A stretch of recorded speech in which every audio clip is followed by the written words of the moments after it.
Bore ಒಟ್ಟು 3 ವರ್ಷ ಆಯ್ತಾ ಬೋರ್ ಹಾಕಿ? ಹೌದು ಸರ್ 3 ವರ್ಷ ಆಯಿತು. 500 ಅಡಿ ಬೋರು. 500 ಅಡಿ ಬೋರ್ ಸರ್ ಇದು. 60 ಅಡಿ ಕೇಸಿಂಗು. 60 ಅಡಿ ಕೇಸಿಂಗು 240 ಅಡಿ ನೀರು ಬಿದ್ದಿದೆ. ಈಗ 3 ವರ್ಷ ಆಯ್ತು ಸರ್ ಹಾಕಿದ್ದು. ಬೋರ್ ಹಾಕಿ. ಎಷ್ಟು HP ಮೋಟ್ರ್ ಹಾಕಿದ್ರೆ? ಸರ್ 7.5 HP ಮೋಟ್ರ್ ಹಾಕಿವಿ. ಓಕೆ, ಈಗ 2.5 ಇಂಚ್ ಫುಲ್ ಬರುತ್ತೆ ವಿತ್ ಪ್ರೆಷರ್. ಬರ್ತೈತೆ ಪ್ರೆಷರ್ 2.5 ಇಂಚ್ ಬರ್ತೈತೆ. ನಿಮ್ಮ ಕೃಷಿ ಆಶ್ರಮದ ಹೆಸರೇನು ಇಟ್ಟಿದ್ದೀರಾ? ಸರ್ ಮಲ್ಲಿಕಾರ್ಜುನ ಕೃಷಿ ಆಶ್ರಮ ಅಂತ. ಮಲ್ಲಿಕಾರ್ಜುನ ಅಂತೇಳಿ. ಓಕೆ, ಈಗ ಚನ್ನಗಿರಿ ತಾಲೂಕಿನ ಆಶ್ರಮ ಇದು? ಹಾಂ ಸರ್, ನಮ್ಮ ತಾಲೂಕು ಚನ್ನಗಿರಿ ತಾಲೂಕು. ಚನ್ನಗಿರಿ ತಾಲೂಕು ಕೊನೆಹಳ್ಳಿ. ಓಕೆ.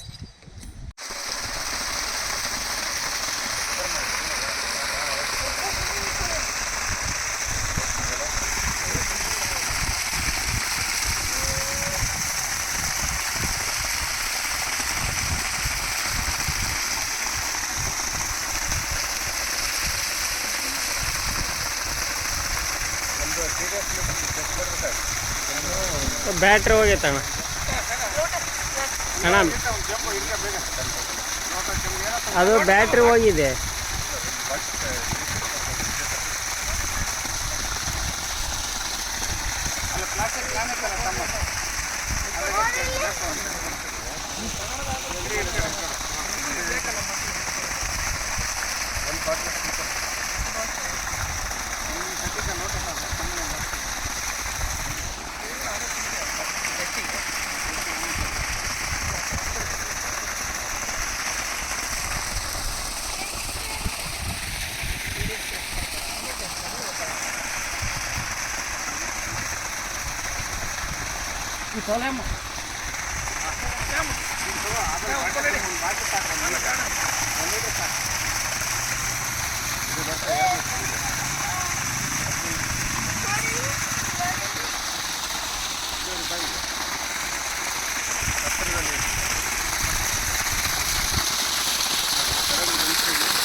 ನೀರಡ್ಡ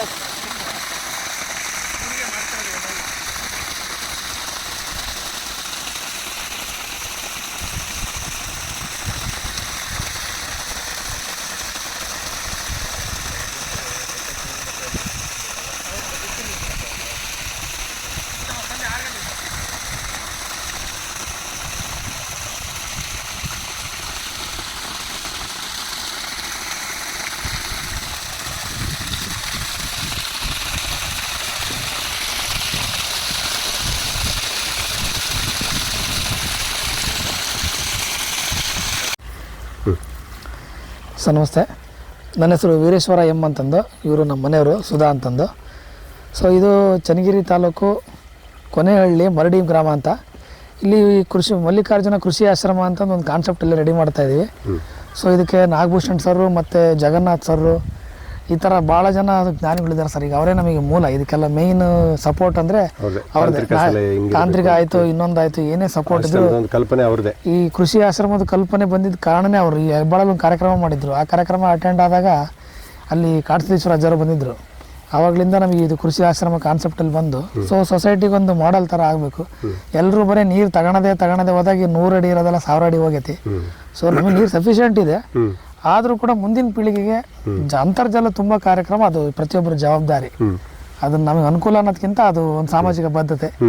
ಸೊ ಹಂಗಾಗಿ ಕನ್ನೇರಿ ಅಜ್ಜರ ಕೂಡ ಕಾಡಸಿದ್ದೇಶ್ವರ ಅಜ್ಜರದ ಆಶೀರ್ವಾದದಿಂದ ಸೊ ಕೃಷಿ ಆಶ್ರಮ ಕಾನ್ಸೆಪ್ಟಲ್ಲಿ ಇಲ್ಲಿ ಭಾಗದ ರೈತರಿಗೆ ಒಂದು ಅನುಕೂಲ ಆಗಲಿ, ಸೊ ನಮ್ಮ ಸರೌಂಡಿಂಗ್ಸಲ್ಲೆಲ್ಲ ಒಂದು ಜಲ ಮರುಪೂರಣ ಆಗಲಿ ಅಂತಂದು ಇದು ಮಾಡ್ತಾ ಇದೀವಿ. ಇವತ್ತು ಬೋರ್ ರೀಚಾರ್ಜ್ ಮಾಡ್ತಕ್ಕಂಥ ಕೆಲಸವನ್ನು ವೈಜ್ಞಾನಿಕವಾಗಿ ನಮ್ಮ ತಂಡ ಬಂದು ಇದಕ್ಕೆ ಬೇಕಾದಂಥ ಸಾಮಗ್ರಿಗಳೆಲ್ಲ ಜೋಡಿಸ್ಕೊಂಡಿದ್ರೆ, ಕಲ್ಲು, ದೊಡ್ಡ ಕಲ್ಲು, ಸಣ್ಣ ಕಲ್ಲು, ಜಲ್ಲಿ ಇಲ್ಲ. ಇದನ್ನ ನಾವು ಮಾಡಿಸ್ಬೇಕಂತಂದಾಗ ಫಸ್ಟ್ ನಮ್ಮ ತಲೆ ಬಂದಿದ್ದೆ ನೀವು ನಿಮ್ಮ ಕೊಡಾಗ ಮಾಡಿಸ್ಬೇಕಂತ 1 ವರ್ಷದಿಂದ ನಾವು ವೇಟ್ ಮಾಡ್ತಾ ಇದ್ವಿ. ಸೊ ಅದು ಕಾಲ ಕೂಡಿರಲಿಲ್ಲ. ಸೊ ಕಲ್ಲು ಗಿಲ್ಲು ನೀವು ಏನೇನು ಥರ ಹೇಳಿದ್ರು ಅದೇ ಥರ ಎಲ್ಲ ಸಪೋರ್ಟ್ಸ್ ಎಲ್ಲ ಮಾಡಿ ಅಷ್ಟೇ ಕ್ವಾಂಟಿಟಿ ಐಟಮ್ಸ್ ಎಲ್ಲ ಥರದ್ದು ಮಾಡಿ ನೀವು ಸಪೋರ್ಟ್ ಭಾಳ ಜನ ಮಾಡಿರಿ ಸರ್. ನಮಗೆ ಉದ್ದೇಶ ಇದ್ದಿದ್ದೆ ನೀವು ಬರಬೇಕಂತ. ಸೊ ನೀವು ಬಂದಿದ್ದೆ ನಮಗೆ ಮೇನ್ ಇಂಟೆನ್ಷನ್. ಈಗ ಆ್ಯಕ್ಚುಲಿ ಇಂಥ ಒಂದು ಕೃಷಿ ಆಶ್ರಮಗಳಲ್ಲಿ ಇದೊಂದು ಯೂನಿವರ್ಸಿಟಿ ಅಂತ ನಮ್ಮ ಅನಿಸಿಕೆ ಪ್ರಕಾರ. ಯಾಕಂದರೆ ಎಲ್ಲರೂ ಯೂನಿವರ್ಸಿಟಿಗೆ ಹೋಗಿ ನೋಡೋಕ್ಕಾಗಲ್ಲ. ಈ ಭಾಗದಲ್ಲಿ ಇರ್ತಕ್ಕಂಥವ್ರು ಇಂಥ ಒಂದು ಸಣ್ಣ ಮಾಡೆಲ್ನ ನೋಡಿ ಇಲ್ಲಿ ಏನೆಲ್ಲ ಇದೆ, ಈ ಭೂಮಿ ಮಣ್ಣಿನ ಫಲವತ್ತತೆ ಹೇಗಿದೆ, ಮಣ್ಣಿನಲ್ಲಿ ಕ್ಯಾಲ್ಸಿಯಂ, ಮೆಗ್ನೀಷಿಯಂ, ಐರನ್ ಎಷ್ಟಿದೆ, ಈ ನೀರು ಹೆಂಗಿದೆ, ಬೋರ್ ಎಷ್ಟಡಿ, ನಮ್ಗೆ ಕಲ್ಪನೆ ಇಲ್ಲ. ನೀರು ಕಡಿಮೆ ಆಯಿತು ಬೋರಲ್ಲಿ ಅಂದರೆ ಹಾಕು ಇನ್ನೊಂದು ಬೋರ್ ಆಯ್ತು ಸರ್. ಇಲ್ಲೇ ಆಯಿತು, ಇಲ್ಲೇ ಭಾಳ ಇಲ್ಲ. ನಮ್ಮ ಮುಂದಿನ ತೋಟದಲ್ಲಿ ಹಾಕಿದ್ದಾರೆ, ಈಗ ಇನ್ನೊಂದು ಬೋರ್ ಹಾಕಿದ್ದಾರೆ ಆಲ್ರೆಡಿ. ಈಗ ನಿಮ್ಮ ಸಂತೆಪೇರು 4-5 ಬೋರ್ ರಿಗ್ಗಳು ಬಂದು ನಿಂತಿದ್ದಾವಾಗಲೇ. ಈ ಥರದಲ್ಲಿ ನಾವು ಬೋರ್ ಅಂತ ಹೋಗ್ತಾ ಇದ್ದೀವಿ. ಇದೆಲ್ಲ ಭದ್ರಾ ಹೌದು ಸರ್, ಕಮಾಂಡ್ ಏರಿಯಾ. ಹೌದು ಸರ್. ಇಲ್ಲಿ ನಾವು ಬೋರ್ವೆಲ್ಗೆ ರೆಸ್ಟ್ ಕೊಡ್ತಾ ಇಲ್ಲ ಅಂತಂದರೆ ಅಂತರ್ಜಲ ಯಾವ ಥರ? ಹಂಗಾಗಿ ಸರ್ ಇಲ್ಲ ಸಫಿಷಿಯೆಂಟ್ ನೀರು ಬರುತ್ತೆ ಎಲ್ಲ ಕಡೆಯಿಂದನೂ, ಚಾನಲ್ ನೀರು ಬರುತ್ತೆ. ಆದರೆ ಇಲ್ಲಿ ಬೋರ್ಗಳಿಗೆ ಭಯಂಕರ ಕೆಲಸ ಇದಾವೆ. ಸೊ ಹಂಗಾಗಿ ನಿಮ್ಮ ಬೋರ್ ಮರುಪೂರ್ಣಕ್ಕೆ ಸಣ್ಣ ಒಂದು ಡೆಮೋ ಈ ಜಸ್ಟ್ ಈಗ ಆಗ್ತದೆ. ಈಗ ಬಿಟ್ಟರೆ ನೀರು ಆಲ್ರೆಡಿ ಇನ್ನೂ ಹೋಗ್ತಾ ಇದೆ, ಸೌಂಡ್ ಹೋಗ್ತಾ ಇದೆ, ಸೌಂಡ್ ಹೋಗ್ತಾ ಇದೆ. ಹೌದು, ಅದೊಂದು ಕಡೆ ಖುಷಿ ಅಲ್ವಾ ಮಾಡ್ತಕ್ಕಂಥ ಕೆಲಸಕ್ಕೆ. ನೋಡಿ ನನ್ನ ಎಷ್ಟು ನೀರನ್ನ ಭೂತಾಯಿಗೆ ಹಿಂಗಿಸ್ತಾ ಇದ್ದೀನಿ, ಅದು ಬಾಯರ್ಸ್ಕೊಂಡಿದೆ ಪಾಪ. ನೀರು ಕೊಡಪ್ಪ ನಾನು ಕುಡ್ಕೊತೀನಿ ಅಂತ ನಾವು ತುಂಬ್ಸಕ್ಕೆ ರೆಡಿ ಇಲ್ಲ. ನೋಡಿ ಆ ಖುಷಿ ಎಂಥ ಒಂದು ಸೌಂಡ್ ಬರುತ್ತಂದರೆ. ಕರೆಂಟ್ ಹೋಯ್ತಾ? ಇದೆಯಾ? ಇದೆ ಸರ್, ಇದೆ. ಆನ್ ಮಾಡಿ.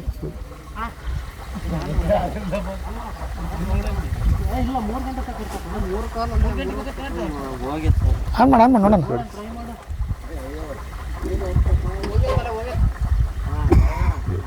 ಓಕೆ, ಇರಲಿ. ನಿಮ್ಮ ಒಂದು ಕೃಷಿ ಆಶ್ರಮದ ಕಲ್ಪನೆಯನ್ನು ನಮ್ಮ ವೀಕ್ಷಕರಿಗೆ ಹೇಳ್ತಾ ಇದ್ದೀನಿ ಸರ್. ಇಲ್ಲಿ ಅದೃಶ್ಯ ಕಾಡಸಿದ್ದೇಶ್ವರ ಅಪಾರ ಆಶೀರ್ವಾದದಿಂದ, ಆಮೇಲೆ ನಮ್ಮ ನಾಗಭೂಷಣ್ ಸರ್ ಮತ್ತು ಜಗನ್ನಾಥ್ ಸರ್, ಕುಂದ್ರನಹಳ್ಳಿ ರಮೇಶ್ ಸರ್, ಇವರೆಲ್ಲ ಪರಿಶ್ರಮದಿಂದ ನಮ್ಮ ಕರ್ನಾಟಕದಲ್ಲಿ ಇನ್ನು ಪ್ರತಿ ವಿಧಾನಸಭಾ ಕ್ಷೇತ್ರಕ್ಕೂ ಒಂದೊಂದು ಕೃಷಿ ಆಶ್ರಮ ಮಾಡಬೇಕು ಅನ್ನೋ ಕಾನ್ಸೆಪ್ಟಲ್ಲಿದ್ದಾರೆ. ಸೊ ನಾಗಭೂಷಣ್ ಸರ್ ಅವರು ಭಾಳ ಅಂದರೆ ಮತ್ತು ಜಗನ್ನಾಥ್ ಸರ್ ಅವರು ಭಾಳ ಅಂದರೆ ಭಾಳ ಬೇಸ್ ವರ್ಕ್ ಮಾಡ್ತಾರೆ ಸರ್. ನಮಗೆ ಅವರು ಭಯಂಕರ ಗೂಗಲ್ ಮೀಟ್ಸ್ ಎಲ್ಲ ಮಾಡ್ತಾರೆ, ಪ್ರತಿ ವಾರ ಗೂಗಲ್ ಮೀಟ್ಸ್ ಎಲ್ಲ ಮಾಡ್ತಾರೆ. ಅದರಲ್ಲಿ ಒಬ್ಬೊಬ್ಬ ತಜ್ಞರು ಬರ್ತಾ ಇದ್ದಾರೆ. ಈ ಮೆಡಿಸಿನಲ್ ಪ್ಲಾಂಟ್ಸ್ ಬಗ್ಗೆ ಟ್ರೀಟ್ಮೆಂಟ್ಸ್ ಎಲ್ಲ ಇದೆ. ಆಮೇಲೆ ರೈತರದ್ದು ಮೌಲ್ಯವರ್ಧನೆ ಮಾಡೋದು ಹೇಗೆ ಅದ್ರ ಬಗ್ಗೆ ಎಲ್ಲ ಅವರು ಭಾಳ ಇದು ಮಾಡ್ತಾ ಇದ್ದಾರೆ. ಈಗ ರೈತ ಬೆಳೆದದ್ದೆಲ್ಲ ಬೆಳೆದು ಕೊಡ್ತಾ ಇದ್ದಾನೆ, ಅದಕ್ಕೆ ಮೌಲ್ಯವರ್ಧನೆ ಇಲ್ಲ. ಸೊ ಜನಗಳಿಗೆ ಗೊತ್ತಿಲ್ಲ ಅಂತಲ್ಲ, ರೈತರು ಮಾಡ್ತಿಲ್ಲ ಅನ್ನೋ ಕಾರಣ ಅವರಿಗೆ ಸೋರ್ಸ್ ಇಲ್ಲ, ನಾಲೆಡ್ಜ್ ಇಲ್ಲ, ಏನು ಮಾಡಬೇಕು ಏನು ಬಿಡಬೇಕು ಅಂತಂದು. ಈ ನೀರು ಬೋರ್ವೆಲ್ ರಿಚಾರ್ಜ್ ಮಾಡ್ತೀವಿ ಅಂದ್ರೆ ಇದ್ರಿಗೆ ಯಾಕೆ ನೀರು ಹೋಗತಿ, ಇದಕ್ಕೆ ಹೆಂಗೆ ಹೋಗತಿ, ಅದು ಹೆಂಗೆ ಬರ್ತೈತಿ ಅಂತಾರೆ.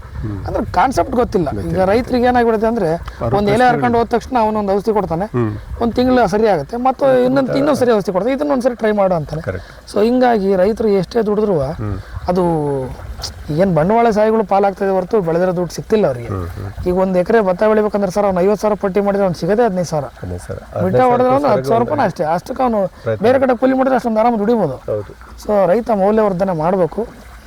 ಆಮೇಲೆ ಕೆಲವೊಂದು ನರ್ಸರೀಸ್ ಆಯಿತು, ಮೆಡಿಸಿನ್ ಪ್ಲಾಂಟ್ಸ್, ಅವ್ರ ಮನೆ ಬಳಕೆಗೆ ಈಗಿನ ವಿಷಮುಕ್ತ ಇದ್ರೊಳಗೆ ಅವ್ನ ಮನೆ ಬಳಕೆಗೆ ಬೇಕಾಗಿರೋಷ್ಟಾರ ಅವ್ರು ತಿನ್ಬೇಕು. ಬೇರೆಯವ್ರಿಗೆ ಹೆಂಗಾರ ವಿಷ ಕೊಡಲಿ ಹಾಳಾಗೋಲಿ, ಅಟ್ಲೀಸ್ಟ್ ಅವ್ರು ಬೇಕಾಗಿರೋಷ್ಟಾರ ವಿಷಮುಖವಾಗಿ ಬಳಕಬೇಕು. ಈಗ ನಾವು ನಮ್ಮ ಕಾನ್ಸೆಪ್ಟಲ್ಲಿ ಸುಮಾರು ವರ್ಷ ಆಯ್ತು ಸರ್. ಈಗ ಕೋಕುಪಾಮೃತ ಜಲ, ಜೀವಾಮೃತ ಜಲ, fish amino acids, fruit fermentation juice, so ಈ ಥರದಲ್ಲೇ ನಾವು ತೋಟ ಮೇಂಟೈನ್ ಮಾಡ್ತಾ ಇದೀವಿ. ಈ ತೋಟದಲ್ಲೇ ಮಾಡ್ತಾ ಇದೀವಿ. ಸೊ ಒಂದು ಸಮಾಜಕ್ಕೆ ಒಂದು ವಿಷಮುಕ್ತ ಆಹಾರ ಕೊಡಬೇಕು. ನಮ್ಮದು ಒಂದು ಹಾಸ್ಟೆಲ್ ಇದೆ, PG ಮಾಡ್ತಾ ಇದೀವಿ. ಅಲ್ಲೊಂದು 60 ಜನ ಸ್ಟೂಡೆಂಟ್ಸ್ ಇದ್ದಾರೆ. ಅಟ್ಲೀಸ್ಟ್ ನಾವಾದರೆ ವಿಷಮುಕ್ತವಾಗಿ ತಿನ್ನೋಣ ಅನ್ನೋ ಉದ್ದೇಶಕ್ಕೋಸ್ಕರ ಕಾನ್ಸೆಪ್ಟು. ಇಲ್ಲಿ ಸುತ್ತಮುತ್ತ ಇರೋ ರೈತರುಗಳಿಗೆ ಇದೊಂದು ಮಾಡಲ್ಲ ಆಗ್ಬೇಕು. ಈ ಥರನೂ ಬೆಳೀತತಿ. ಜನ ಈಗ ಹಿಂಗೇನಾರ ಮಾಡ್ತೀವಿ ಅಂದ್ರೆ ನಗ್ತಾರೆ ನಮ್ಮ ನೋಡಿ. ಅದು ಹೆಂಗೆ ಬೆಳಿತೀವಿ ಔಷಧಿ ಹಾಕ್ಲಿದಂಗೆ, ಅದು ಹೆಂಗೆ ಗೊಬ್ಬರ ಹಾಕ್ತಾರೆ ಔಷಧಿ ಹಾಕ್ದಂಗೆ ಅಂತಂದು. ಅದು ರಿಸಲ್ಟ್ ಕಣ್ಣಾರೆ ನೋಡಿದಾಗ ಎಲ್ಲರೂ ಒಪ್ಕೊಂತಾರೆ. ಇದ್ರಾಗ ಜನಗಳದ್ದು ಏನು ತಪ್ಪಿಲ್ಲ. ಸೊ ಸರ್ಕಾರ ಆಗಲಿ ಇನ್ನೊಂದಾಗಲಿ ಸಪೋರ್ಟಿಂಗ್ ವ್ಯವಸ್ಥೆಗಳು ಹಂಗೆ ಬಂದಿದೆ ಅದು ಹಂಗೆ ಬಂದಿದೆ. ಒಂದೇ ಥರ ಇರ್ತದೆ. ಈಗೆಲ್ಲ ಬದಿ ಮೇಲೆ ನಿಂತು ಮಾಡೋ ರೈತರು ಜಾಸ್ತಿ ಇರೋದು, ಬೈಕಲ್ಲಿ ಹೋಗ್ತಾರೆ ತಗೊಂಬಂದ ತಕ್ಷಣ ಒಗಿಬೇಕಷ್ಟೇ. ಅದು ಆಮೇಲೆ ಸ್ವಲ್ಪ ಶ್ರಮ ಪಡಬೇಕು. ಪಟ್ಟಾಗ ರೈತರಿಗೆ ಒಳ್ಳೆ ಅವಕಾಶ ಇದೆ. ನಿಮ್ದು ಇದು ಎಷ್ಟು ಎಕರೆ ಸರ್? ನಮ್ಮದು ಟೋಟಲ್ ಇದು 6 ಎಕರೆ ಬರುತ್ತೆ ಸರ್. 6 ಎಕರೆ ಬರುತ್ತೆ. 6 ಮತ್ತು ಇನ್ನೊಂದು 7 ಎಕರೆ ಬರುತ್ತೆ ಅಮೌಂಟ್ ಪೂರ್ತಿ. ಇದು ಬೋರ್ ಹಾಕಿ 3 ವರ್ಷ ಆಯ್ತು. ಬೋರ್ ಹಾಕಿ ಇದು 3 ವರ್ಷ ಆಯ್ತು ಸರ್. ಇದು 240 ಅಡಿಗೆ ನೀರು ಬಿದ್ದಿತ್ತು ನಮಗೆ. ಸೊ ನಾವು 500 ತನಕ ಡೆಪ್ತ್ ಬೋರ್ವೆಲ್ ಡ್ರಿಲ್ ಆಗಿದೆ. ಕೇಸಿಂಗು ಒಂದು 3 ಲೆಂತ್ ಬಿಟ್ಟಿದೆ, ಒಂದು 60 ಫೀಟ್ ಕೇಸ್ಲಿಂಗ್ ಬಿಟ್ಟಿದೆ. ನೀರು ಚೆನ್ನಾಗಿದೆ ಸರ್. 2.5 3 ಅಡಿ 3 ಇಂಚ್ ನೀರು ಬಂದಿದೆ. 240 ಬಿದ್ದೈತೆ ನೀರು ಬಂತು. ಇದು ಲೆಂತ್ 300 ಅಡಿ ಬಿಟ್ಟಿದೆ ಪೈಪು, 15 ಪೈಪ್ ಬಿಟ್ಟಿದೆ. ಈಗ ಇದೇ ಬೋರ್ ನೀರಲ್ಲಿ ಪೂರ್ತಿ ಅಡಿಕೆ ಎಲ್ಲ ಇದೆ ಬೋರ್. ಅಡಿಕೆ ಎಷ್ಟು ನಂಬರ್, ಎಷ್ಟು ಗಿಡಗಳಿದೆ? ಒಂದು 3000 ಗಿಡ ಆಗುತ್ತೆ ಸರ್ ಟೋಟಲ್. ಒಂದು ಎಲ್ಲ 3 ವರ್ಷದ ಗಿಡ. ಈಗ 3 ವರ್ಷ ಸರ್, ಈಗೆಲ್ಲ 3 ವರ್ಷ ಗಿಡ. ಈಗ ನಿಮ್ದು ಏನೇನು ಕಲ್ಪನೆ ಇದೆ ಇಲ್ಲಿ ಕೃಷಿ ಆಶ್ರಮದಲ್ಲಿ? ಒಂದು ಅಡಿಕೆ ಆಲ್ರೆಡಿ 3 ವರ್ಷದ ಗಿಡ ಇದೆ ಸರ್. ಇಲ್ಲಿ ಮಧ್ಯದಲ್ಲಿ ಇಂಟರ್ ಕ್ರಾಪ್ ಈಗ ಬಾಳೆನ ಹಾಕಿ ಸರ್. ಈಗ 1 ವರ್ಷ ಗಿಡ ಬಾಳೆ ಇದೆ. ಸ್ವಲ್ಪ ಹೈಟ್ ಆದ ತಕ್ಷಣ, ಸ್ವಲ್ಪ ಶೇಡಿಂಗ್ ಆದ ತಕ್ಷಣ ಅದಕ್ಕೆ ಜಾಯಿಕಾಯಿ, ಕೋಕೋ ಮತ್ತು ಏಲಕ್ಕಿ. ಆಮೇಲೆ ಈಗ ನಿಮ್ಮ ಸಲಹೆ ಅಂತ ಈಗ ಸೈಡಿಗೆಲ್ಲ ಒಂದು ಮಿಯಾವಾಕಿ ಫಾರೆಸ್ಟ್ ಒಂದು ಮಾಡೋಂಥ ಒಂದು ಸಲಹೆ ಕೊಟ್ಟಿದ್ದೀವಿ. ಸೊ ಈ ಥರ ನೀವೇನೇನು ಸಲಹೆ ಕೊಡ್ತೀರೋ ನಿಮಗೆ ಇಲ್ಲಿ ರೈತರಿಗೆ ಅನುಕೂಲ ಆಗುತ್ತೋ ಅದೆಲ್ಲ ಏನಿದೆ ಎಲ್ಲ ಮಾಡೋದು.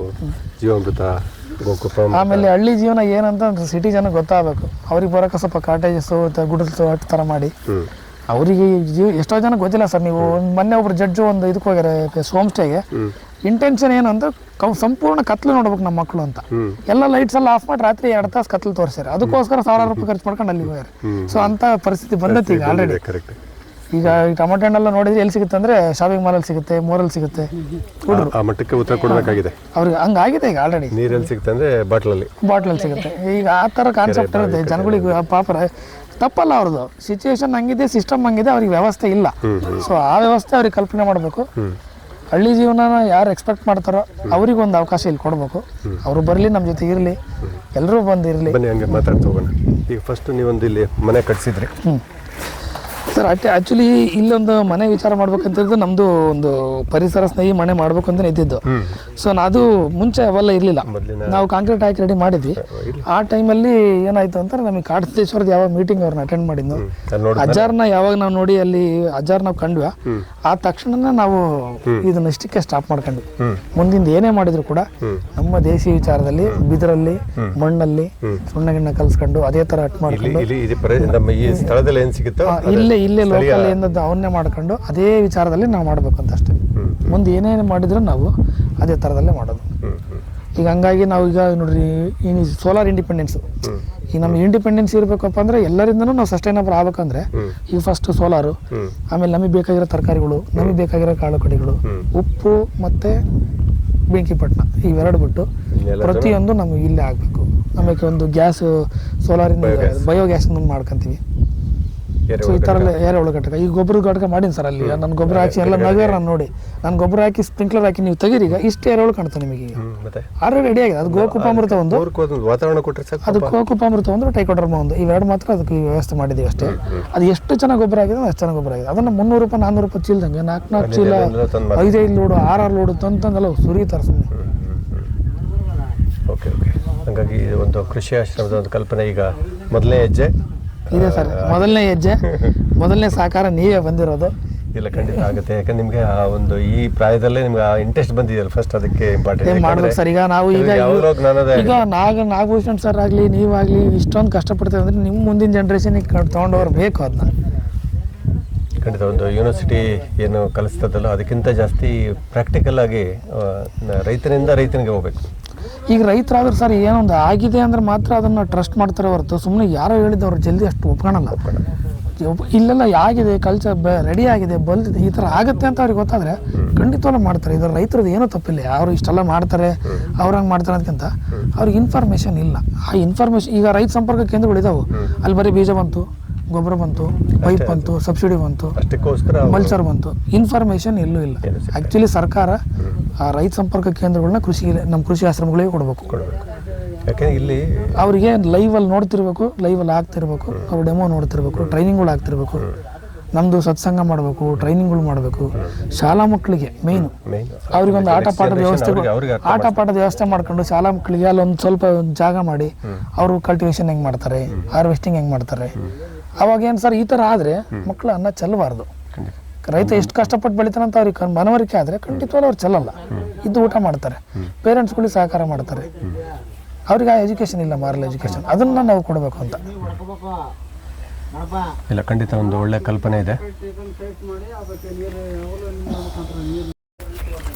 ನಮಸ್ತೆ, ನನ್ನ ಹೆಸರು ಸುಧಾ ವಿ ಎಮ್ ಅಂತ, ನಮ್ಮ ಮನೆಯವರು ವೀರೇಶ್ವರ ಅಂತ. ನಾವು ಇವಾಗ ಪಿ ಜಿ ಮಾಡ್ತಾ ಇದ್ದೇವೆ ದಾವಣಗೆರೆಯಲ್ಲಿ. ಪಿ ಜಿ ಮಾಡ್ತಾ ಇದ್ದೇವೆ, ಬಾಯ್ಸ್ ಪಿ ಜಿ ಅಂತ. 60 ಜನ ಇದ್ದಾರೆ. ನಮ್ಮ ಮನೆಯವರು ಕೃಷಿ ಮಾಡ್ಬೇಕಂತ ಭಾಳ ಇಂಟ್ರೆಸ್ಟಿಂದ ಮಾಡ್ತಾ ಇದ್ದಾರೆ. ಅದಕ್ಕೆ ನಾನು ಸಪೋರ್ಟ್ ಮಾಡ್ತಾ ಇದ್ದೇನೆ. ನನ್ನ ಕೈಲಿ ಎಷ್ಟಾಗುತ್ತೆ ಅಷ್ಟು ಮಾಡ್ತಾ ಇದ್ದೇನೆ. ಅದೇ ನಮ್ಮ ಮನಸ್ಸೆಲ್ಲ ಇವರಿಗೆ ಕೃಷಿ ಕಡೆ ಜಾಸ್ತಿ ಇದೆ. ಹಾಗಾಗಿ ನಾನು ನನ್ನ ಕೈಲಿ ಎಷ್ಟಾಗುತ್ತೆ ನಾನು ಅಷ್ಟೊಂದು ಸಪೋರ್ಟ್ ಮಾಡ್ತಾನೆ ಇರ್ತೇನೆ. ಇವಾಗ ಆ ಕಡೆನೂ ಬಿಡಕ್ಕೆ ಬರಲ್ಲ, ಈ ಕಡೆನೂ ಬಿಡಕ್ಕೆ ಬರಲ್ಲ. ಇವರು ಪಿ ಜಿಯಲ್ಲಿ ಸ್ವಲ್ಪ ಅರ್ಧ ಕೆಲಸ ಮಾಡ್ಕೊಂಬಂದು ಇಲ್ಲೂ ಮಾಡ್ತಾರೆ. ನಾನು ಇವ್ರ ಜೊತೆ ಮಾಡೋಣ ಅಂತಂದು ಇವ್ರ ಜೊತೆಗೂ ಯಾವಾಗ ಒಂದೊಂದು ದಿನ ಬರ್ತಾನೆ ಇರ್ತೇನೆ. ಅದೇ ವಿಷಮುಕ್ತ ಆಹಾರ ನಾವು ಬೆಳೆಸ್ಬೇಕಂತ ಇಂಟ್ರೆಸ್ಟ್ ಇಟ್ಕೊಂಡು ಬಂದೇವಿ ಕೃಷಿ ಮಾಡೋಕ್ಕೆ. ನಿಮ್ದು ಏನೆಲ್ಲ ವಿಷನ್ ಇದೆ ವೀರೇಶ್ವರ ಸರ್? ಇಲ್ಲಿ ಕೊಡಿ.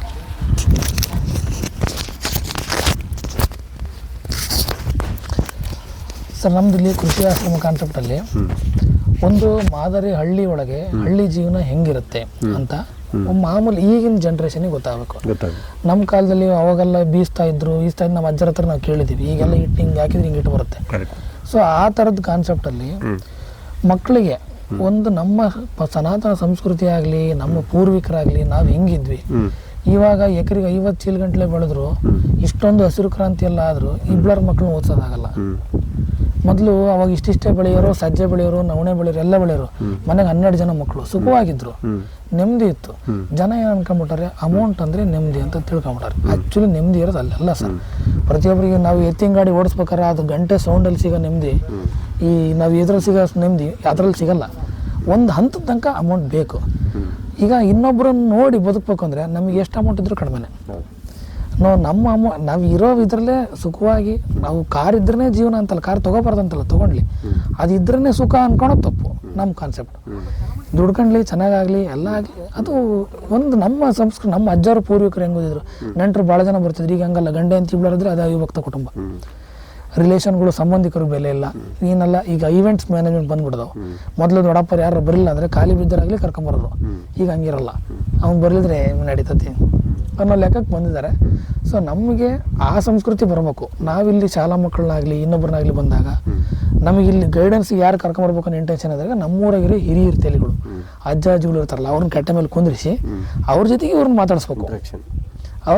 ಮಾತಾಡಿಸ್ಬೇಕು. ಆವಾಗ ಅವ್ರಿಗೂ ಗೊತ್ತಾಗಬೇಕು ಏನಾಗಿದೆ, ಎಂತಿದೆ ಅಂತ. ಆವಾಗ ಆ ಪದ್ಧತಿ ಹಿಂಗೆಲ್ಲ ಮಾಡಿದ್ರೆ ಈಗೆಲ್ಲ ಅದು ನಡೆಯಲ್ಲ ಅಂತ ಲಾಸ್ಟಿಗೆ ಕನ್ಕ್ಲೂಷನ್ ಬರ್ತಾರೆ. ನಡೀತೈತಿ ಅನ್ನೋ ತೋರ್ಸೋಕ್ಕೆ ನಮ್ಮ ಕೃಷಿ ಆಶ್ರಮ ಕಾನ್ಸೆಪ್ಟು.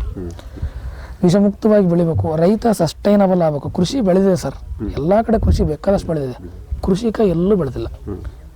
ಕೃಷಿಕ ಬೆಳಿಬೇಕು ಅಂತಂದರೆ ಅವ್ನು ಸಸ್ಟೈನ್ ಆಗಬೇಕಪ್ಪ ಅಂದರೆ ಅವನು ಬೆಳೆದಿರ್ತಕ್ಕಂಥ ಉತ್ಪನ್ನಗಳನ್ನು ಮೌಲ್ಯಾಧಾರಿತವಾಗಿ ಮಾಡಿ, ಮೌಲ್ಯವರ್ಧನೆಗಳನ್ನ ಮಾಡಿ ಅವ್ನು ಕೊಡಬೇಕು. ಈ ಮಾಮೂಲಿ ಗೋಧಿ ಕೊಟ್ಟರೆ 12 ರೂಪಾಯಿ ಸಿಗೋ ಈ ಥರ ಒಟ್ಟು ಈ ಚಪಾತಿ ಹಿಟ್ಟು ಮಾಡಿಕೊಡೋದು, ಅಕ್ಕಿನ ಸ್ವಲ್ಪ ರವೆ ಮಾಡಿಕೊಡೋದು. ಸೊ ಈ ಥರ ನಾವು ಈಗ ಒಂದು ಕಾನ್ಸೆಪ್ಟ್ ಆದರೆ ಮಕ್ಳಿಗೆ ಗೊತ್ತಿರುತ್ತೆ, ಭತ್ತ ಹೆಂಗ್ ಬೆಳಿತಾರ ಅಂತ ಮಕ್ಳಿಗೆ ಗೊತ್ತಿಲ್ಲ. ಅವ್ರ ಮಣ್ಣಿನ ಜೊತೆ ಸಂಪರ್ಕ ಬರಬೇಕು. ಮಣ್ಣಿನ ಜೊತೆ ಅವರು ಸಂಪರ್ಕ ಬರಬೇಕು. ಈಗ ರಿಕ್ರಿಯೇಷನ್ ಇಲ್ಲ ಸರ್, ರೆಸಾರ್ಟ್ಸ್ಗಳು ಅದು ಎಲ್ಲ ಬೇಜಾರಾಯ್ತು ಜನಗಳಿಗೆಲ್ಲ, ದುಡ್ಡಿಂದೆಲ್ಲ ಸಾಕಾಯ್ತಲ್ಲ ಈಗ. ಸೊ ಜನ ಚೇಂಜ್ ಕೇಳ್ತಾ ಇದ್ದಾರೆ. ಸೊ ಕೃಷಿಯಿಂದ ನಾವು ಈಗ ಭತ್ತನ ಬೆಳೆದು ಭತ್ತನ ಮಾರಿ ಅದ್ರಾಗ ದುಡ್ಡು ತಗೊಂತೀವಿ ಅಂದರೆ ಕಷ್ಟ. ಸೊ ನಾವು ವಿಷಮುಕ್ತವಾಗಿ ಬೆಳೆದು ನಾವು ಒಂದು ಒಳ್ಳೆ ಜೀವನ ಮಾಡಿ, ನಾವು ಈ ಥರ ಜೀವನ ಮಾಡ್ತಾ ಇದ್ದೀವಿ, ಈ ಥರ ಆರೋಗ್ಯವಾಗಿದ್ದೀವಿ ಅಂತ ಜನಗಳಿಗೆ ತೋರಿಸಿದ್ರೆ ವಿ ಗೆಟ್ ಸಮ್ ಪೇಮೆಂಟ್. ಹಂಗಾಗಿ ಅವ್ರಿಗೂ ಒಂದು ಎಜುಕೇಷನ್ ಕೊಟ್ಟಂಗಾಗುತ್ತೆ. ಸೊ ಇನ್ಕಮ್ಮು ಆಗುತ್ತೆ. ಸೊ ನಾನು ನಾರ್ಮಲ್ ಫೀಸು ಈ ಥರ ಎಲ್ಲ ಮಾಡ್ಕೊಂಡು ಒಟ್ಟು ಬಂದಿರತಕ್ಕಂಥವ್ರು ಎಲ್ಲರಿಗೂ ಕೂಡ ಒಂದು ಸಸ್ಟೈನಬಲ್ ಫಾರ್ಮಿಂಗ್ ಅಂತಂದರೆ ಏನಿರುತ್ತೆ, ಒಂದು ಆಗ್ರೋ ಟೂರಿಸಮ್ ವಿಚಾರದಲ್ಲಿ ಒಂದು ರೆಸಾರ್ಟ್ಸ್ ಅಲ್ಲ, ಇದು ಹೋಮ್ ಸ್ಟೇ ಅಲ್ಲ, ಇದು ಪಕ್ಕ ಸಾವಯವವಾಗಿ ಮನುಷ್ಯನಿಗೆ ಜೀವನ ಮಾಡೋಕ್ಕೆ ಏನು ಬೇಕೋ ಅದನ್ನು ತೋರಿಸೋ ಇಂಟೆನ್ಷನ್ ಅಷ್ಟೇ. ಸೊ ಇದಕ್ಕೆ ನಿಮ್ಮ ಸಹಕಾರ, ನಮ್ಮ ನಾಗಭೂಷಣ್ ಸರ್ ಸಹಕಾರ, ನಮ್ಮ ಜಗನ್ನಾಥರಾವ್ ಸಹಕಾರ, ಆಮೇಲೆ ಇಲ್ಲಿ ಭಾಳ ಜನ ಇದ್ದಾರೆ ಸರ್. ಈ ರಮೇಶ್ ಕುಂದ್ರನಹಳ್ಳಿ ಸರ್ ಅಂತ ಇದ್ದಾರೆ, ಮೊನ್ನೆ ಅಶೋಕ್ ದಳವಾಯಿ ಸರ್ ಹತ್ರ ಹೋಗಿದ್ವಿ, ಬೆಲೆ ಆಯೋಗದ ಹತ್ರ ಹೋಗಿದ್ವಿ. ಈ ಸರಿ ಬಡ್ಜೆಟಲ್ಲೇ ನಿಮಗೆ ಕೃಷಿ ಆಶ್ರಮಗಳನ್ನ ಸೇರಿಸ್ತೀವಿ ಅಂತ ಹೇಳಿದ್ದಾರೆ. ಆಮೇಲೆ ಮೊನ್ನೆ ಒಂದು ಎಲ್ಲ ಕೃಷಿ ಆಶ್ರಮಗಳಿಗೂ ನಮ್ದೆಲ್ಲ ಡೀಟೇಲ್ಸ್ ಎಲ್ಲ ಕೊಟ್ವಿ. ಸರ್ ನೀವು ಕೃಷಿ ಇಲಾಖೆ ವೆಬ್ಸೈಟಲ್ಲಿ ಓಪನ್ ಮಾಡಿದರೆ ಮುಂದಿನ ದಿನಗಳಲ್ಲಿ ಇನ್ನೊಂದು ತಿಂಗಳು 2 ತಿಂಗಳಲ್ಲಿ ಕೃಷಿ ಇಲಾಖೆ ವೆಬ್ಸೈಟಲ್ಲಿ ಓಪನ್ ಮಾಡಿದರೆ ಎಲ್ಲ ಕೃಷಿ ಆಶ್ರಮದಲ್ಲಿ ವಿಷಯ ನಿಮಗೆ ಸಿಗುತ್ತೆ. ಸೊ ಸರ್ಕಾರದ ಲೆವೆಲಲ್ಲಿ ಈ ಥರ ಅವ್ರು ಕೆಲಸ ಮಾಡ್ತಾ ಇದ್ದಾರೆ. ನಮ್ಮದು ಕಾಡಸಿದ್ದೇಶ್ವರ ಅಜ್ಜಾರದು ಅವ್ರು ಮಾಡಿರೋ ಸಾಧನೆ ಬೇಕಾದಷ್ಟಿದೆ. ಅವರೇ ನಮಗೆ ಸ್ಫೂರ್ತಿ. ಅವ್ರನ್ನ ಇಲ್ಲಿ ಕರೆಸ್ಬೇಕು ಅನ್ನೋ ಇಂಟೆನ್ಷನ್ ಭಾಳ ಐತೆ. ಸೊ ಎಲ್ಲ ರೆಡಿ ಆದಮೇಲೆ ಎಲ್ಲ ಆದಮೇಲೆ ಇದನ್ನು ಲೇಔಟ್ ಥರ ಒಂದು ನೀವೇನಿಗೆ ನಿಮ್ಮ ಸಜೆಷನ್ಸ್ ಕೊಟ್ರಿ, ಈಗ ಒಂದು ಲೇಔಟ್ ಥರ ಮಾಡ್ಕೊಂಡು ಎಲ್ಲೆಲ್ಲಿ ಏನೇನಿದೆ ಅಂತ ಒಂದು ಲೇಔಟ್ ಮಾಡ್ಕೊಂಡು, ಒಂದು ಮಿಯಾವಾಕಿ ಫಾರೆಸ್ಟ್ ಥರ ಮಾಡ್ಕೊಂಡು, ಒಂದು ಪಂಚವಟಿ ಅಂದರೆ ಬ್ರಹ್ಮವೃಕ್ಷ ಅಂತ ಮಾಡ್ತೀವಿ. ಅದ್ರದ್ದು ಇಂಟೆನ್ಷನ್ ಏನು, ಒಂದು ಬ್ರಹ್ಮವೃಕ್ಷದ ಇಡೀ ಫಾರ್ಮಿಗೆ ಒಂದು ದೈವಿಕ ಕಳೆ ಬರಲಿ ಅಂತ. ಸೊ ಆಮೇಲೆ ಗಿಡದ ಹತ್ರ ಡಯನ್ಸ್ಗಳು, ಹಸಿರೆಲೆ ಗೊಬ್ಬರದ ಮಹತ್ವ, ಯಾಕೆ ಇಷ್ಟು ಜನ ಮೊದಲೆಲ್ಲ ಲೋಡ್ ಗಟ್ಟಲೆ ಹೊಡಿತಿದ್ರು, ಅವಾಗೆಲ್ಲ ಗೊಬ್ಬರಗಳು ಹೊಡಿತಿದ್ರು, ತಿಪ್ಪೆ ಮಾಡೋದು ಹೆಂಗೆ ಅಂತ, ತಿಪ್ಪೆ ಮಾಡೋ ಮಹತ್ವ ಗೊತ್ತಿರಲ್ಲ. ಈಗ ನಾವಲ್ಲಿ ಗೊಬ್ಬರದ ಘಟಕ ಅಂತ ಮಾಡಿದ್ದೀವಿ, ಅಲ್ಲಿ ಗೊಬ್ಬರ ಎಲ್ಲ ಹಾಕಿ ಅದಕ್ಕೆ ನೀರೆಲ್ಲ ಸ್ಪ್ರಿಂಕ್ಲರ್ ಮಾಡಿ ಗೋಕುಪಾಮೃತನ ಮತ್ತು ಟ್ರೈಕೋಡರ್ಮ, ಸೂಡೋಮೋನಸ್ಸು ಈ ಥರದ್ದು ಕೃಷಿ ಇಲಾಖೆ ಸಹಯೋಗದೊಂದಿಗೆಲ್ಲ ಮಾಡ್ತಾ ಇದೀವಿ. ಫಸ್ಟ್ ಅಲ್ಟಿಮೇಟ್ ಗೊಬ್ಬರ ನಮಗೆ ರೆಡಿ ಆಗಿದೆ ಅಲ್ಲಿ. ಸೊ ಈ ಥರ ಒಟ್ಟು ಇನ್ನಗ್ತಾ ನಾನು ಸುಮಾರು ವರ್ಷ ಆಯ್ತು ಸರ್, ನಾನು ಯಾವುದೇ ಥರದ ಗೊಬ್ಬರ ಆಗಲಿ ಔಷಧಿ ಆಗಲಿ ಏನು ಕೊಟ್ಟಿಲ್ಲ. ತುಂಬ ಚೆನ್ನಾಗಿ ಬೆಳೆ ಇದೆ. ಬಾಳೆ ನೋಡಿ, ಬಾಳೆ ಹಾಕಿದರೆ ನಮಗೆ ಕನ್ಫ್ಯೂಸ್ ಆದರು. ಅಣ್ಣ ಒಂದು 15-20 ದಿವಸಕ್ಕೆ ಈ ಗ್ರೋತ್ ಬರೋದೇ ಇಲ್ಲ, 2 ತಿಂಗಳು ಬೇಕು. ನಮ್ಮದು 20 ದಿವಸಕ್ಕೆ ಇಷ್ಟು ಮಟ್ಟ ಬಂದ್ಬಿಡ್ತು ಬಾಳೆ ಹಾಕಿದ ತಕ್ಷಣ, ಒಂದಡಿ ಬಂದ್ಬಿಡ್ತು. ಈಗ ಸಾಯಿಲ್ ಟೆಸ್ಟ್ ಆಧಾರಿತವಾಗಿ ನಾವು ಇದನ್ನು ಮಾಡಬೇಕು. ಆಮೇಲೆ ನೀರಿನ ಒಂದು ಟೆಸ್ಟು, TDS ಎಲ್ಲ ಚೆಕ್ ಮಾಡಿಸ್ಬೇಕು. ಈ ಥರ ಇಂಟೆನ್ಷನ್ ಅಲ್ಲಿ ಇದೆ ಸರ್. ನಿಮ್ಮ ಸಹಕಾರ ಇರಲಿ. ಆಮೇಲೆ ನಾವು ಇಲ್ಲಿ ಏನೇ ಮಾಡಿದ್ರು ದಿ ಬೆಸ್ಟೇ ಮಾಡಬೇಕು ಅಂತ ಫಸ್ಟ್. ಸೊ ದಿ ಬೆಸ್ಟ್ ಅಂದರೆ ಫಸ್ಟ್ ನೆನಪರೋದು ನೀವೇ. ಯಾಕಂದ್ರೆ ನಿಮ್ಮಂಥ ಯುವಕರು ಮುಂದೆ ಬಂದಿರೋದ್ರಿಂದ ನಾವು 1000 ಜನಗಳು ಮುಟ್ಟೋದು ಒಬ್ಬರಿಗೆ ಮಾಡಿಕೊಟ್ರೆ ನೀವು ಇನ್ನೊಬ್ರಿಗೆ ಹೇಳೋಷ್ಟು ಇದು ಬರ್ಬೇಕಂತ. ಖಂಡಿತವಲ್ಲ ಸರ್. ನಮಗೆ ಸಂಪನ್ಮೂಲ ಕೇಂದ್ರ ಅಂತ ನಾವು ಸೊಸೈಟಿ ಈಗ ಒಂದು ಊರನ್ನ ಮೆಚ್ಚಬೇಕು ಅಂತಾರೆ, ಇಲ್ಲ ಒಂದು ಕೇರಿಯರ ಮೆಚ್ಚಬೇಕು ಅಂತಾರೆ. ಈಗ ನಾವು ನಮ್ಮ ಲೈಫ್ಗೆ ಹುಡ್ಕೊಂಡು ನಮ್ಮ ಮಕ್ಕಳಿಗೆ ಆಸ್ತಿ, ಮನೆ ಮಠ, ಅದು ಇರೋ ಜ್ಞಾನನ ಹಂಚಬೇಕು. ಜ್ಞಾನ ನಾವು ತಗೊಂತಾ ಇದೀವಿ, ಇನ್ನೂ ಗಳಿಸ್ಕೊಂತ ಇದೀವಿ. ನಿಮ್ಮಂಥರ ಸಹಕಾರ ಸಂಘ ಅದೇನಂತಾರಲ್ಲ ಸರ್, ಸಹವಾಸ ಅಂತಂದು ಸಹಕಾರ ಬರ್ತಾ ಇದೆ. ಆ ಜ್ಞಾನನ ಇಲ್ಲಿರೋರಿಗೆ ಹಂಚಬೇಕು. ನಿಮ್ಮದು ಸಕ್ಸಸ್ ಆಗುತ್ತೆ. ನಿಮ್ಮಲ್ಲಿ ಒಂದು ಕಲ್ಪನೆ ಇದೆ, ವಿಷನ್ ಇದೆ, ಒಳ್ಳೆ ಫಲವತ್ತಾದ ಮಣ್ಣಿದೆ, ಒಳ್ಳೆ ವಾತಾವರಣ ಇದೆ. ನಿಮ್ಮ ಮರಡಿ ಅಂತಂದ್ರೆ ಅದೇ ಮರಡಿ ಅಲ್ವಾ? ಇದೇ ಊರು ಸರ್, ಮರಡಿ ಗುಡ್ಡ. ಇಲ್ಲಿ ಮಲ್ಲಿಕಾರ್ಜುನ ಸ್ವಾಮಿ ಅಂತ ದೇವಸ್ಥಾನ ಇದೆ, ಒಂದು ದೇವಸ್ಥಾನ ಇದೆ. ಅಲ್ಲಿ ಶಿವರಾತ್ರಿ ಎಲ್ಲ ಇರುತ್ತೆ. ಇಲ್ಲಿ ಕುಂಚವಂಗುಡಿ ಅಂತ ಐತಿ. ಹಿಂದ್ಗಡೆ ಹಳ್ಳ ಇದೆ. ನಮಗೆ ಕಂಪಲ್ಸರಿ ಸರ್, ಏನ್ ಬೇಕು. ನಾವು ಬೆಂಗಳೂರು ದಾವಣಗೆರೆ ಸಿಟಿ ಮರೆತು ಸ್ವಲ್ಪ ಫೋನ್ಗಳೆಲ್ಲ ಸ್ವಿಚ್ ಆಫ್ ಮಾಡ್ಕೊಂಡು ಇಲ್ಲಿ ನಿಸರ್ಗ ಹೇಳೋದನ್ನ ಕೇಳ್ಕೊಂತ ಬರ್ರಿ ಸರ್. ಖಂಡಿತವಾಗ್ಲೂ ಜನಗಳು ಬರಬೇಕು. 2 ದಿನ ಇಳ್ಕೊಳ್ರಿ. ಅವ್ರ ಮನೆ ಥರ ಇರಲಿ. ಅವ್ರ ಬೀಗರ ಮನೆಗಳಿಗೆ ಹೋದಾಗ ಏನು ಟ್ರೀಟ್ಮೆಂಟ್ ಮಾಡ್ತಾರೋ ಅದಕ್ಕಿಂತ ಹೆಚ್ಚಿನದಾಗಿ ನಾವು ಅವ್ರು ನೋಡ್ತೀವಿ. ಇಲ್ಲಿದೆ ದೇಸಿ ಎಲ್ಲ ಸರ್, ಆಕಳ ಊಟದಿಂದ ಹಿಡಿದು ಪ್ರತಿಯೊಂದು ದೇಸಿ ಪಲ್ಸಸ್ಸು, ಸಜ್ಜೆ, ನವಣೆ, ಅರ್ಕ, ಸಾಮೆ ಇದರಲ್ಲೇ ಅಡುಗೆಗಳು ಇರ್ತವೆ. ಜವಾರಿ ಆಕಳನ್ನೇ ಸಾಕೋದು, ಬೇರೆ ಆಕಳನ್ನ ಸಾಕಲ್ಲ. ಈಗ ಗಿರ್ ಅಂತ ಅಂಥವೆಲ್ಲ ದೊಡ್ಡದಕ್ಕಲ್ಲವಲ್ಲ ಸರ್. ನಮ್ಮ ಕ್ಷೇತ್ರಕ್ಕೆ ನಮ್ಮ 70 ಕಿಲೋಮೀಟರ್ಸ್ ಒಳಗೆ ಈ ನಮಗೆ ಬೇಕಾದ್ರೆ ಹಳ್ಳಿಕಾರ ಅಮೃತ ಮಹಲ್ ಬರ್ತಾರೆ. ಇಲ್ಲಿ ಹಳ್ಳಿಕಾರ ಅಥವಾ ಅಮೃತ ಮಹಲ್ ಖಂಡಿತ ಆಗುತ್ತೆ. ಒಳ್ಳೆ ಒಂದು ವಿಷನ್ ಇದೆ ವಿಶೇಷ ಒಳ್ಳೇದು. ಆಮೇಲೆ ಕೃಷಿ ಆಶ್ರಮ ಕಾನ್ಸೆಪ್ಟಲ್ಲಿ ನಮ್ಮದು ನಾಗಭೂಷಣ್ ಸರ್ ಎಲ್ಲ ಮೊನ್ನೆ ಮಲೆನಾಡು ಗಿಡಗಳನ್ನ ಫ್ರೀಯಾಗಿ ಕೊಡ್ತಾ ಇದ್ದಾರೆ. ಪ್ರತಿಯೊಬ್ಬರಿಗೂ 2 ಅಥವಾ 3 ಆಕಳ ನೀವು ಸಾಕ್ತೀವಿ ಅಂದರೆ ಫ್ರೀಯಾಗಿ ಕೊಡ್ತಾ ಇದ್ದಾರೆ ಮಲೆನಾಡು ಗಿಡಗಳನ್ನ. ಇನ್ಫ್ರಾಸ್ಟ್ರಕ್ಚರ್ ಇಲ್ಲ. ಆಕೆ ಬಂದಿಲ್ಲ ಅಂದ್ರೆ ಆಕೆ ನಮ್ಮ ಮನೆ ಮಹಾಲಕ್ಷ್ಮಿ ಇದ್ದಂಗೆ. ಆಕೆನ ಹೆಂಗೆ ನೋಡ್ಕೋಬೇಕು ಹಂಗೆ ನಾವು ನೋಡ್ಕೋಬೇಕು. ಅದ್ರದ್ದು ಗೋಮೂತ್ರ, ಸಗಣಿಗಂತೂ ವಿಶೇಷವಾದ ಬೆಲೆ ಇದೆ. ಹೌದು, ಖಂಡಿತ ಒಳ್ಳೇದಾಗಲಿ. ಈಗ ನೀವು ಇಷ್ಟೆಲ್ಲ ಹೇಳಿದ್ಮೇಲೆ ಸಾಕಷ್ಟು ನಮ್ಮ ವೀಕ್ಷಕರು ನೋಡ್ತಾ ಇದ್ದಾರೆ ಈ ವಿಡಿಯೋವನ್ನು. ಒಂದು ಕೃಷಿ ಆಶ್ರಮದ ಕಲ್ಪನೆ ನಿಮ್ಮಿಂದ ಅವರಿಗೆ ಮುಟ್ಟಿದೆ. ಅವರು ಮಾಡ್ಬೇಕಂತಂದೇಳಿ ಅವ್ರಿಗೆ ಈ ವಿಡಿಯೋ ನೋಡಿದ್ಮೇಲೆ ಅವ್ರಿಗೆ ಇನ್ಸ್ಪೈರ್ ಆಗ್ತಾರೆ. ನಿಮ್ಮ ಜೊತೆಗೆ ಮಾತಾಡಬೇಕು ಅನ್ನೋ ಒಂದು ಕುತೂಹಲ ಭಾಳಷ್ಟು ಜನರಿಗೆ ಇರ್ತದೆ. ನಿಮ್ಮ ವಿಳಾಸ ಸ್ವಲ್ಪ ಅವರು ಹಂಚ್ಕೊಂಬಿಡಿ ಸರ್. ಇದು ಮರಡಿ ಗ್ರಾಮ ಅಂತ, ಚನ್ನಗಿರಿ ತಾಲೂಕು, ಕೊನೆಹಳ್ಳಿ, ಸಂತೆಬೆನ್ನೂರು ಹೋಬಳಿ ಬರುತ್ತೆ, ದಾವಣಗೆರೆ ಡಿಸ್ಟಿಕ್ಕು. NH 78ಅಲ್ಲಿ ರೋಡಿಂದ 1 ಕಿಲೋಮೀಟರ್ ಒಳಗಡೆ ಇರೋದಷ್ಟೇ. ಸೊ ನನ್ನ ಹೆಸರು ವೀರೇಶ್ವರ ಎಂ ಅಂತ. ನನ್ನ ಫೋನ್ ನಂಬರ್ ಬಂದ್ಬಿಟ್ಟು 9902021464. ಏನಾದರೂ ಸಲಹೆ ಇದ್ರೆ ಕೊಡ್ರಿ, ನನಗೆ ಗೊತ್ತಿರೋದು ಏನಾದರೂ ಕೇಳ್ರಿ ಸರ್. 26 ಕಿಲೋಮೀಟರ್ ಆಗುತ್ತೆ. 26 ಕಿಲೋಮೀಟರ್ NH 4 ಅಲ್ಲಿಂದ 52 ಆಗುತ್ತೆ.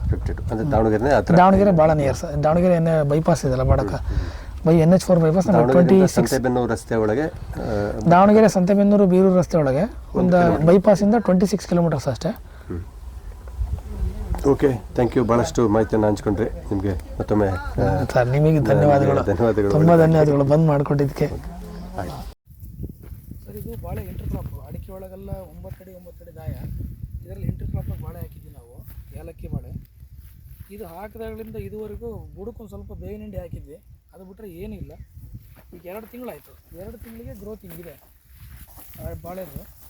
ಆಮೇಲೆ ನೀರು ನಮಗಿದು ಪೂರ್ತಿ ಎರೆನಲ್ಲ ಸರ್ ಇದು, ಹಂಗಾಗಿ ಇದು ನೀರು ಭಾಳ ಸೀಪೇಜ್ ಅಂದರೆ ಭಾಳ ಸೀಪೇಜ್. ನಾವು ಇದಕ್ಕೆ ಹಂಗಾಗಿ ಈಗ 2.5 ಆಳದಲ್ಲಿ ಈ ಭೂಗತ ಬಸಿ ಕಾಲುವೆ ಅನ್ನೋ ಕಾನ್ಸೆಪ್ಟಲ್ಲಿ ಮಣ್ಣಿನ ಪೈಪ್ಗಳನ್ನೆಲ್ಲ ಹಾಕಿದ್ವಿ.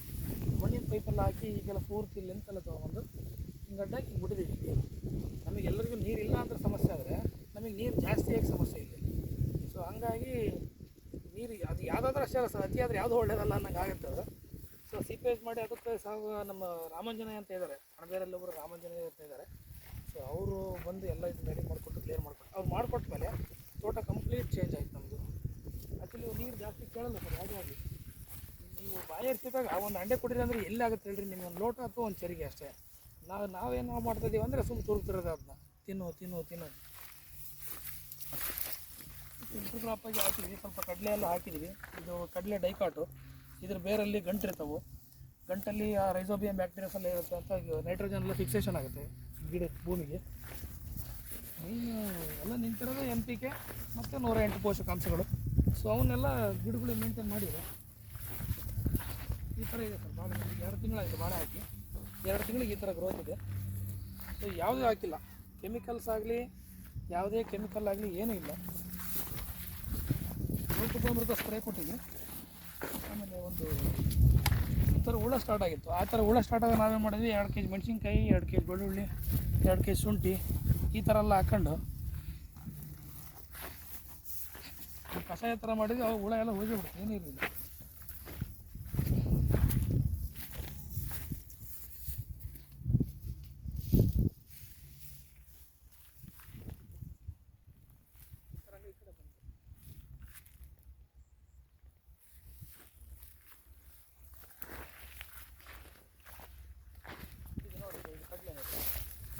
ಏನು ಕೇಳಿದ್ರೆ ಏನೇನು ಇಲ್ಲ ನೋಡಿರಿ. ಇದು ಇಲ್ಲಿ ನೋಡಿರಿ, ಇಳುವರಿ ನೋಡಿರಿ. ಈ ಥರ ಇಳುವರಿ ಬಂದರೆ ರೈತ ಯಾಕೆ ಉದ್ದಾರಾಗಲ್ಲ? ಏನಿಲ್ಲ ಸರ್, ನೀವು ತಿಂದು ನೋಡಿದ್ರೆ ಏನು ನೀವೆಲ್ಲರೂ ಟೆಸ್ಟ್ ಮಾಡಿಸಿರಿ, ಗೋಕುಪಾಮೃತ ಬಿಟ್ಟರೆ ಏನೇನಿಲ್ಲ ಈ ಗಿಡದಲ್ಲಿ. ಅಷ್ಟೇ ಭೂಮಿ ಫಲವತ್ತತೆ, ಹಸಿರೆಲೆ ಗೊಬ್ಬರ, ಗೋಕುಪಾಮೃತ.